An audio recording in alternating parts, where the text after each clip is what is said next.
بسم اللہ الرحمن الرحیم۔ میں ابن عباس رضی اللہ عنہ اور لوگوں کے درمیان ترجمانی کے فرائض انجام دیتا تھا۔ ایک مرتبہ ابن عباس رضی اللہ عنہ نے کہا کہ قبیلہ عبد القیس کا وفد رسول اللہ صلی اللہ علیہ وآلہ وسلم کی خدمت میں آیا۔ آپ صلی اللہ علیہ وآلہ وسلم نے دریافت فرمایا کہ کون سا وفد ہے یا یہ کون لوگ ہیں؟ انہوں نے کہا کہ ربیعہ خاندان کے لوگ ہیں۔ آپ صلی اللہ علیہ وآلہ وسلم نے فرمایا کہ مبارک ہو قوم کو آنا، یا مبارک ہو اس وفد کو جو کبھی نہ رسوا ہوا نہ شرمندہ ہو۔ اس کے بعد انہوں نے عرض کیا کہ ہم ایک دور دراز کونے سے آپ صلی اللہ علیہ وآلہ وسلم کے پاس آئے ہیں، اور ہمارے اور آپ کے درمیان کفار مضر کا یہ قبیلہ پڑتا ہے۔ اس کے خوف کی وجہ سے ہم حرمت والے مہینوں کے علاوہ اور ایام میں نہیں آ سکتے، اس لیے ہمیں کوئی ایسی قطعی بات بتلا دیجیے کہ جس کی ہم اپنے پیچھے رہ جانے والے لوگوں کو خبر دے دیں اور اس کی وجہ سے ہم جنت میں داخل ہو سکیں۔ تو آپ صلی اللہ علیہ وآلہ وسلم نے انہیں 4 باتوں کا حکم دیا اور 4 سے روک دیا۔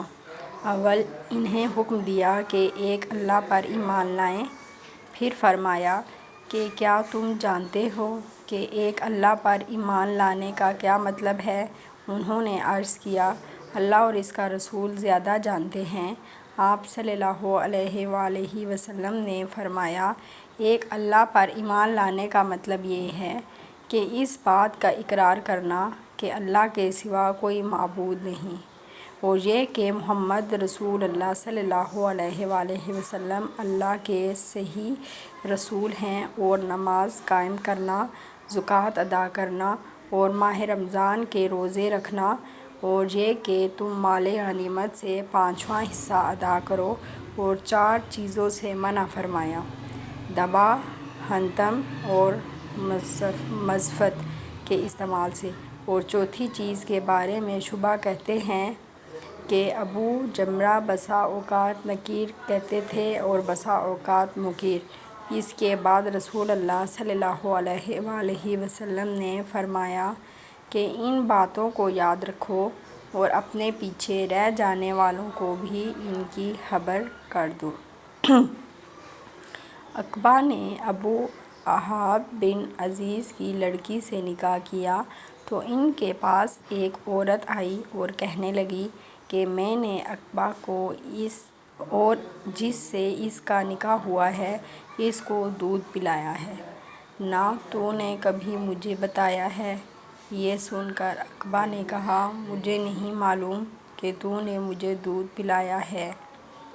تب سوار ہو کر رسول اللہ صلی اللہ علیہ وآلہ وسلم کی خدمت میں مدینہ منورہ حاضر ہوئے اور آپ سے اس کے متعلق دریافت کیا، تو آپ صلی اللہ علیہ وآلہ وسلم نے فرمایا، کس طرح تم اس لڑکی سے رشتہ رکھو گے، حالانکہ اس کے متعلق یہ کہا گیا۔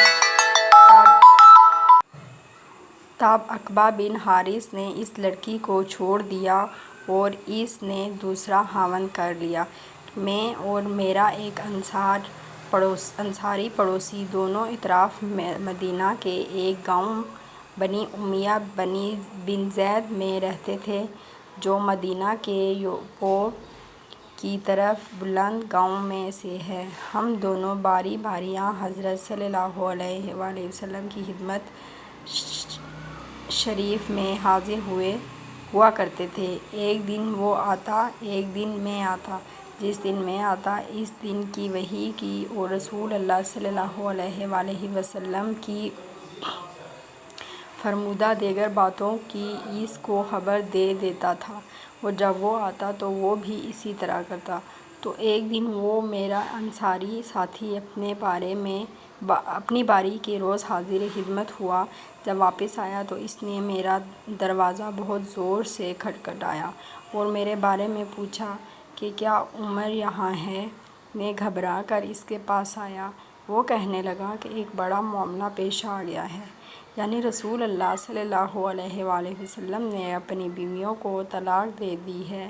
پھر میں اپنی بیٹی حفصہ کے پاس گیا، وہ رو رہی تھی۔